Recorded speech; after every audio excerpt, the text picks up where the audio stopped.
Welcome to the Aaron Harber Show. I'm your host, Aaron Harber, and the lighter side of the program, instead of talking about world affairs and the biggest challenges faced by the planet, we're going to be talking about collectibles and comic books.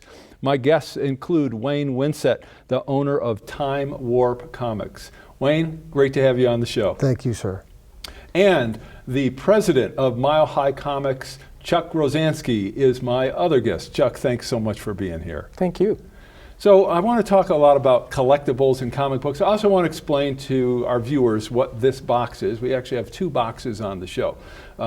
This box contains, or at one point contained, my comic book collection when I was a wee child.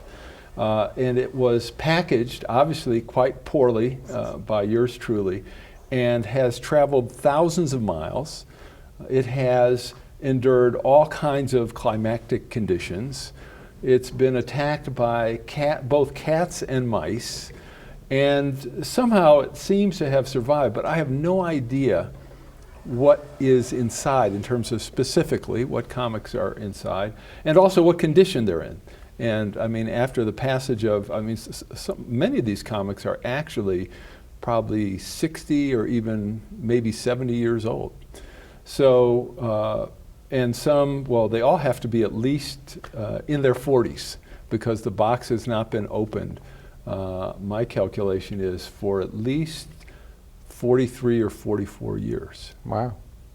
So we'll see what's inside. I'm going to ask your opinion about what's inside, if there's anything of value. And if for some reason we have some incredible value here, we may donate the comic book collection to somebody or to some organization, or sell it and donate the funds so others can use it. But let me talk a little bit about collectibles with you. And actually, Chuck, I'd like to start with you. Mile High Comics, obviously the major operation here in the state of Colorado. Tell me about your business and who's attracted to it, and how many people really are involved in comic book collecting these days? Well, comics collecting is like anything that deals with paper, to the extent that people that are reading comics are somewhat in decline in terms of reading them as traditional comic books. But we actually are seeing a huge increase in the number of people who are reading graphic stories online. And so we're sort of getting a ricochet effect to where we're starting to get a lot more people that are interested in the regular comics. So it was sort of a dip when the digital comics first started appearing, and now we're starting to see a lot of people that are coming back. Right now we have about 40 staff members, and we ship comics all around the world.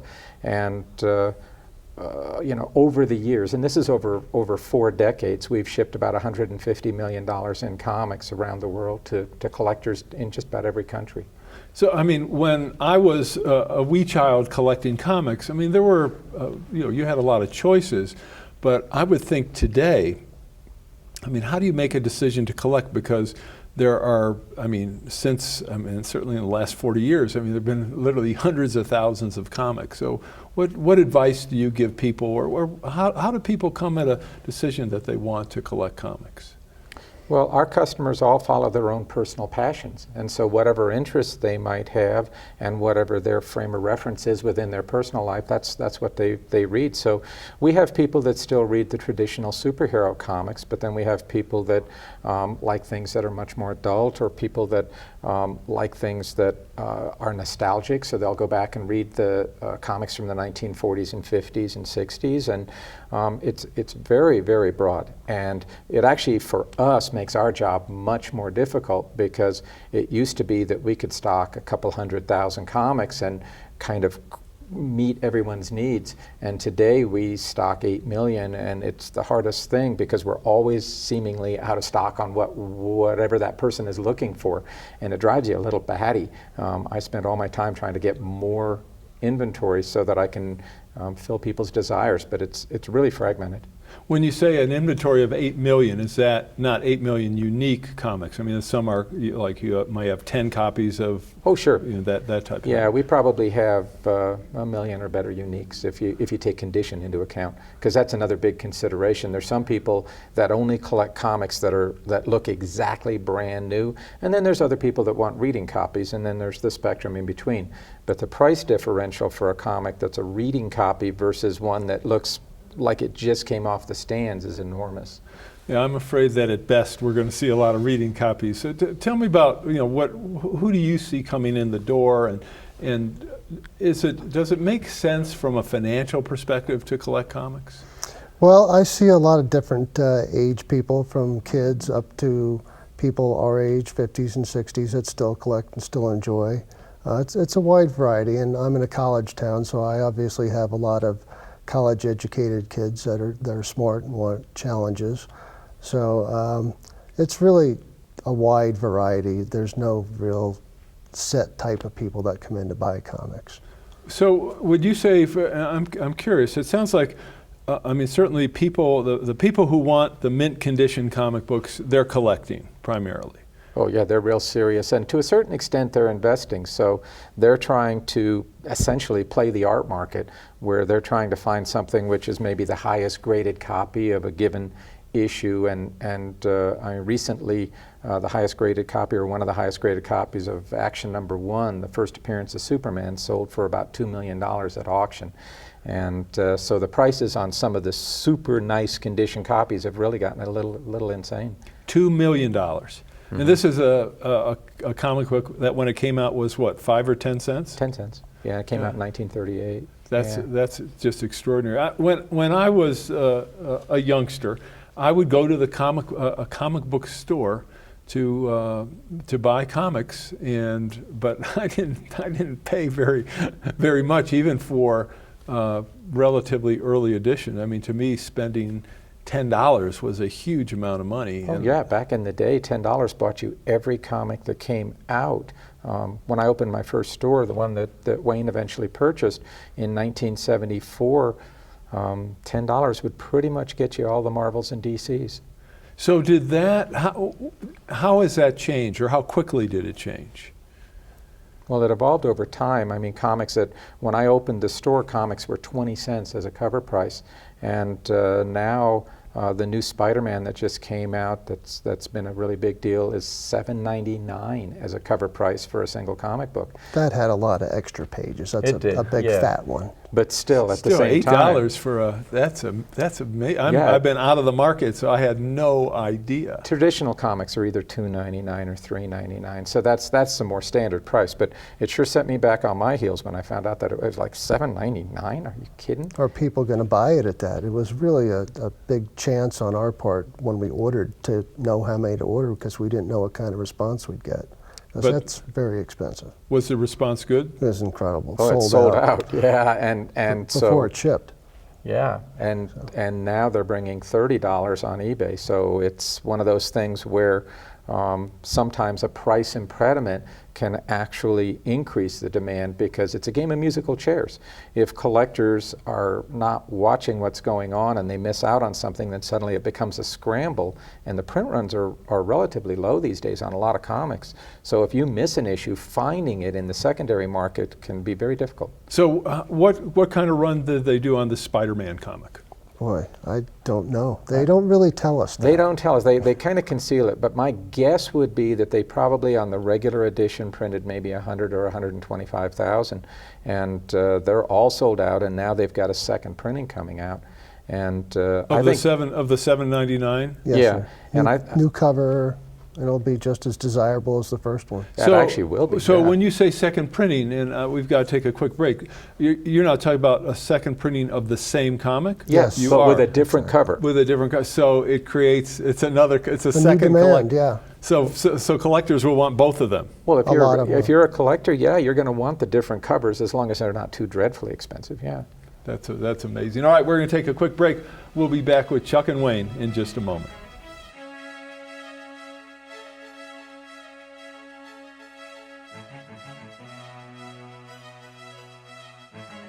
There's more of the Aaron Harber Show after this. heat is death on comics. You don't ever want to store them in an attic, but particularly in Colorado where it's cool and dry in most basements, it's a great thing. For information on how to help promote civil and mutually respectful discourse and support expansion of the distribution of our programs, please email info@harbertv.com. I'm Aaron Harber, host of The Aaron Harber Show. Find us on Facebook to get all the latest updates, see behind-the-scene photos, and make comments and ask me questions. You can see episodes before their TV broadcast, so like the show today. Hi, I'm Aaron Harber, host of The Aaron Harber Show. Because I've never done endorsements or commercials, people ask how are our programs funded, especially because we provide them as a public service to all our broadcast outlets. It's expensive to produce our show, whether we do them here in Denver or go to places such as Aspen, Washington, D.C., or even Iraq. The answer is we depend on contributions to support our work to bring you some of the nation's top opinion leaders. Individuals, businesses, foundations, and other nonprofits make tax-deductible contributions to the Democracy and Media Education Foundation to help allow us to continue to work for you. To find out more or to make a donation, just go to dmefd.org. The DMEF is a tax-exempt public charitable organization and has promised to dedicate 100% of every contribution to support our public affairs initiatives. If you believe as I do in the need for a forum which promotes civil discourse and mutually respectful discussion, I hope you'll decide to make a contribution today.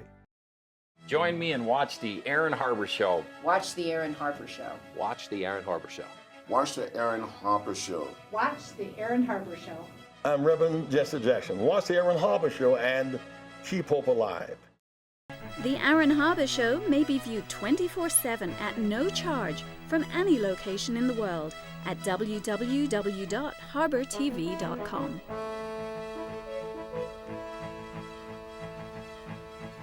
Welcome back to the show. I am with Chuck Rosansky and Wayne Winsett. We're talking about comics and collecting, and the moment has arrived. We are going to open this box, or I'm going to attempt to open this box. Now, one of the challenges is I have no idea what the right side of the box is to open. Another difficulty is when I took the box out of storage, it's actually in my office, I dropped it on the floor. And so I'm kind of concerned about what I may have done. So, Paper's heavy. Assuming this was not wrapped well, over 40 or 50 years, would comics physically deteriorate? No, not like that unless they were exposed to heat. Heat is death on comics. You don't ever want to store them in an attic, but particularly in Colorado where it's cool and dry in most basements, it's a great thing. And by the way, you have to be complimented because that's the #1 trick that I tell serious collectors to do with their comics, which is to wrap them in a trash bag. It's the cheapest way to protect against water. And so many comics get damaged by water. It's the #1 defect.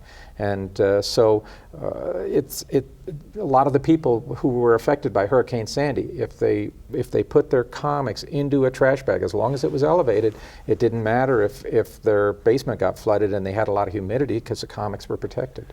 Well, unfortunately, this has been attacked, as you can tell by the little holes, by mice, but it also was in some very hot temperatures. So that could be a bother. I'm going to see what we can find out here. This is, as you can tell from all the dirt and dust on this, this is fairly old.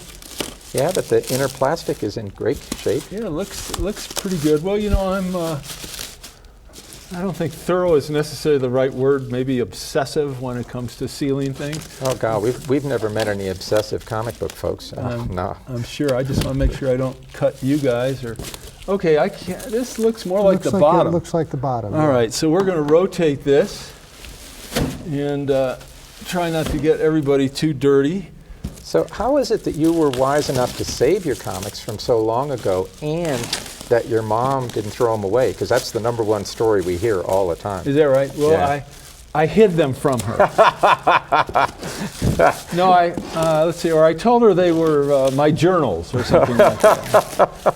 I told my parents I'd run away from home and they'd never see me again if they got rid of my comics. Yeah, see, if I had said that, they would have taken me up on the offer. Oh, so. boy. Here, I'm going to have, here you go, Stan, you can pull that down there, can't you? Yeah, let's see what we can do. Well, you know, this, I'm sorry, Pretty Chuck. good. All right. All right. How we doing? Oh, we're doing great. Man, you did a Chuck, you great got that? job Wayne, of you got that protecting side these. too? Look at this. There's not a drop of water that ever got in these. You can tell? How can you tell? Just look, there's no water stains. No, you did a great job. Wow. I mean, this really thing's- is like a time This capsule. it's in its 5th decade. Yeah, there's been a lot of speculation of what might actually be in here, but now I'm worried. I don't want to. Hey, you don't want to cut the top books. You have to Right. be real careful. But at the Do same you think time, I was smart enough to? Oh, let's see. Boy, this is taking a little longer than I thought. see, the one thing to remember about this is that all it takes is one comic, because some of the early Marvel comics sell for, thousands, and all it takes is one of those issues to be in here. We call those key issues. Right. And why key? Well, it's first appearance or #1 issue, something that endears people Boy, to want that in the This looks future. pretty well wrapped. I'll say, holy Double, triple wrapped. boy. Oops. What was That's that? Hope it wasn't water or anything. No. All right, no let's, water It's in dropping. Let's see if we can. I know. Chuck, I'm going to ask you to. Boy, it feels kind of cold. Well, yeah, that's good though. And you've got them protected on about 18 different fronts. But this is going to take a little while to open these. I don't know how to do that. Thank you, Wayne. Here we go. All right, what do we? I'm just going to toss this off to the side. Okay, Avengers. 3, 4, 5, 6. Not bad. That's good. This is. It just says Avengers 3, 4, 5, 6. Should we? Now, 4 is one of those key books that It we were is. talking about, because that's when Captain America came back from his kind of exile. From, Okay, 7, 8, 9. See, I got them at different times. So here's 6, 7, 8, 9, 10, 11, 12. I clearly didn't have the number 1 or 2. Yep. 13, 14. So are these good? Oh, Yeah, they're really good. All right, I mean, if they have let's hope- covers, if they're not Okay, ragged out. yeah, I mean, the condition. Now you got to be really careful. Okay. Okay, because if you put a scissor nick into an Avengers 4 that's high grade, you just cost yourself $1,000. So slow up here. Let me see how I can do this very Yeah, gently. I mean, this is where people don't really get it. It's the condition that matters, okay? They think, oh, yeah, I got this old comic. Well, yeah, it's $50 in low grade and it's $1,000 in high grade, so. Oh, boy, these look pretty. I'm afraid to touch these things. Well, we should have white gloves here, and we should. Can we get some white gloves on the set, please? Here, I'm gonna let you. No, I'm gonna you let are like really hosing this. Okay, forget this. Okay, first you got to make sure they're out. All right. Yeah, you don't want tape sticking to them either. That always is really bad for them. No, There's a good one. it is. This All right, is. so if we hold this one up to is this the shot you want?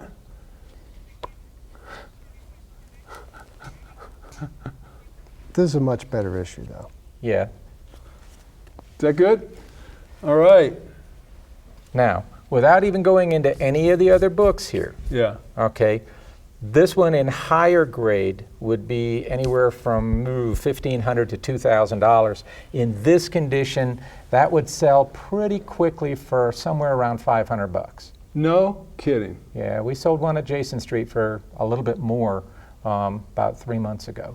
Wow. And I cannot keep that book in stock. So that is the first time, as Wayne was saying, that Captain America came back from being frozen in the ice back in the Golden Age. And that's a 1963 book? Yeah, March of Yes. 63. Yep. And it's in decent shape. It isn't great, Now, but it does have water spots here, as you can see, which really takes it down grade-wise to probably a goodish. Show the camera the water spots. I don't Let's know see if you which- can see There you that go. from the camera. Camera 3. Here. I These are the can. water stains there. Oh, you're doing fine. He said you're Okay. doing. She said. So you got the water stains here. Hold it. Oh, okay. You can see that it's also got a lot of wear on the spine there, right where the staples Yep. are attached, which really hurts it in the long run too. Any little dings like that take down the overall condition of the book also. and you Grease have pencil. color break here, you have grease pencil up here. So it's still, you know, it's got a beautiful cover gloss on it, which is really, really nice. And that's because of your wrapping. You kept oxidation from getting to the sulfides that are in the paper stock, and that's what makes the colors so crisp, and you still get that reflection. When they're exposed to a lot of humidity and light, the colors go much flatter. And for collectors, this makes a big difference. And what you've done is wonderful. You literally have created a time capsule. Yes, well, Yeah, it is. It's great. So now, what about these other issues? Do they have any real value? Well, yeah, no, we're talking about that these right here, retail on these put together is $1,000.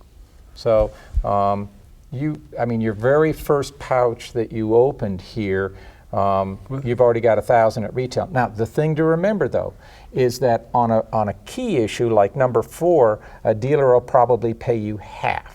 On these other ones, since they're not quite as desirable, a dealer will pay you maybe 30% of potential retail, because we have to sometimes hold on to things for a long period of time, or it may just be that we find out later on after we've bought the collection that there's an internal defect that we didn't know about. So we have to build in all kinds of wiggle room so that we don't go broke. But at the same time, I mean, you really have more here than I think you know. So, you know, this is good. I'm surprised you didn't buy 1 and 2. Go ahead, you can put those, here, I guess here, you want to go ahead? Should we put those, all right, so we have Avengers through 12, we have 13 through 18, 19 through 24, 25 through 30, 31 through 36. So when you get into these more recent issues, numbers, so this goes up to 49, and then it looks like we have 50 through 55. So we have the first 50, except for 1 and 2, we have the first 53 issues. Is there any value to having that kind of sequence? No. None. It's all the individual comics. Yeah, Yeah. people looking to fill holes in their collection most of the time. So they'll have 50 and 52, and they've got to have 51 because that's why we collect. We have to have them all. Yeah, we we're can't very help ourselves. sequentially oriented. So, I mean, if you're in comics, I mean, you want all the numbers. So, but the big thing here is what the condition is on these more recent ones, because you may have been buying the other ones used, like at a second-hand store. But if you were buying these new, some of these could be substantial value too. In more common condition, the higher numbers are maybe $15 or $20 each at retail. But in really nice condition, they can sell for a couple $100 each. So I mean, we're talking about a lot of money here in the aggregate. Even if they're in low grade, there's a lot of money here. That's great. All right, we're going to take a quick break. We'll be back with Chuck and Wayne in just a minute. Are those in good condition? They're really pretty. Yeah, the Wow. cover gloss is nice. Yeah, it looks. Is that a subscription fold? Yeah, it is. Yeah. Were you subscribing to these? I don't remember subscribing to them at all. When we say subscription crease, that means some of these look like they mail. were filled or just folded in the mail, and that's how they did it.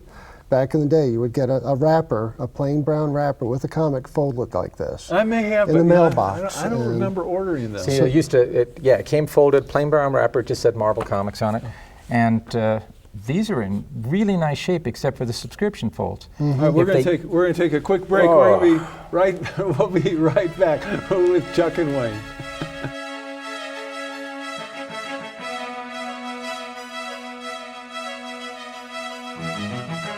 There's more of the Aaron Harber Show after this. Well, there's one thing you need to know about these. Okay, these are in super great shape, but they were subscription copies, which means they were folded in half when they were mailed. But there's a new thing in comics now where beautiful books like this that have creases, they actually put them in hydraulic presses and take the subscription folds out.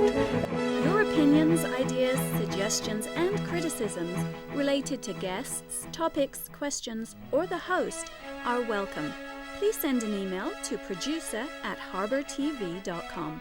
Hi, I'm Aaron Harber, host of The Aaron Harber Show. For information about the program, who our upcoming guests and topics are, and ways you can participate, please go to our website. That's harbertv.com. And most of all, thanks for watching. Hi, I'm Aaron Harber, host of The Aaron Harber Show. It's tough for me to limit myself to 140 characters, but you can see how well I do by following the show on Twitter. Follow me at @Aaron Harber. To obtain a DVD copy of this program, please contact info@harbertv.com.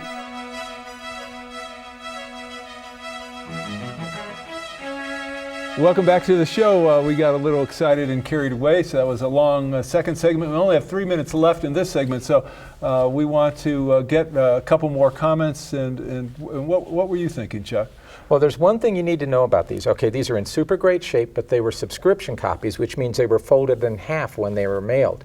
But there's a new thing in comics now where beautiful books like this that have creases, they actually put them in hydraulic presses and take the subscription folds out. And unless it breaks the color, you can get tremendously high grades on those, and those might easily sell for anywhere from $100 to $300 each. And I mean, we're talking about all of these. And so, you know, your retirement fund just went way up. And this is You don't know my expenses. Well, but listen, this is what we love to do. This is our favorite thing.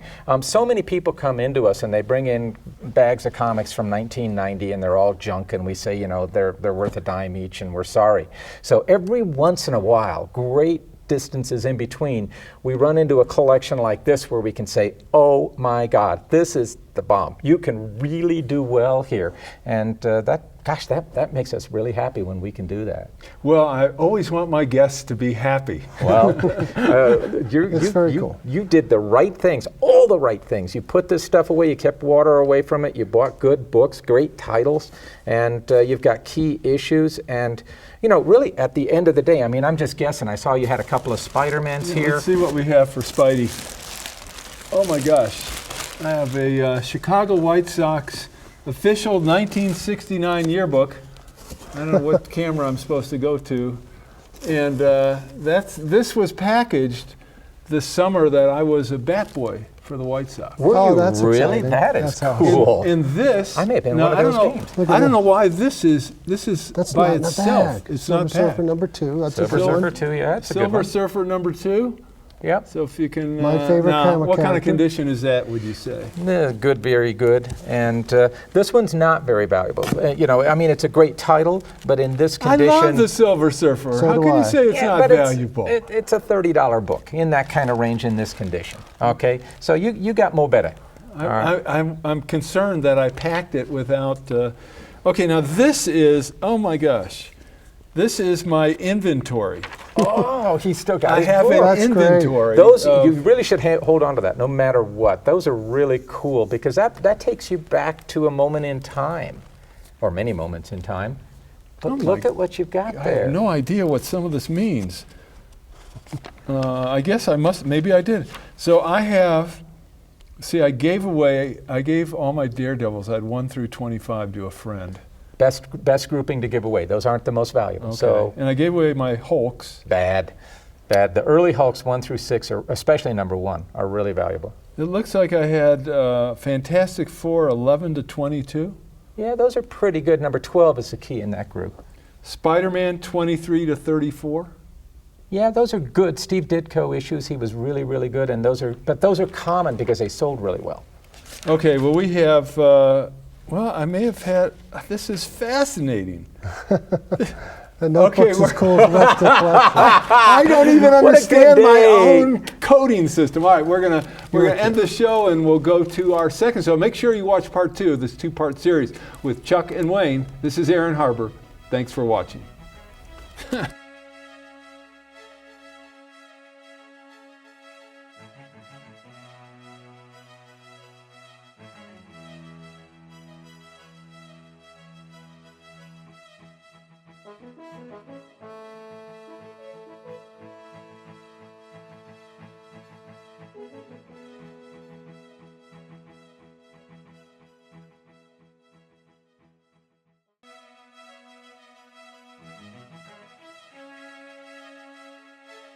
Please contact us. We want to hear from you. And thanks for watching.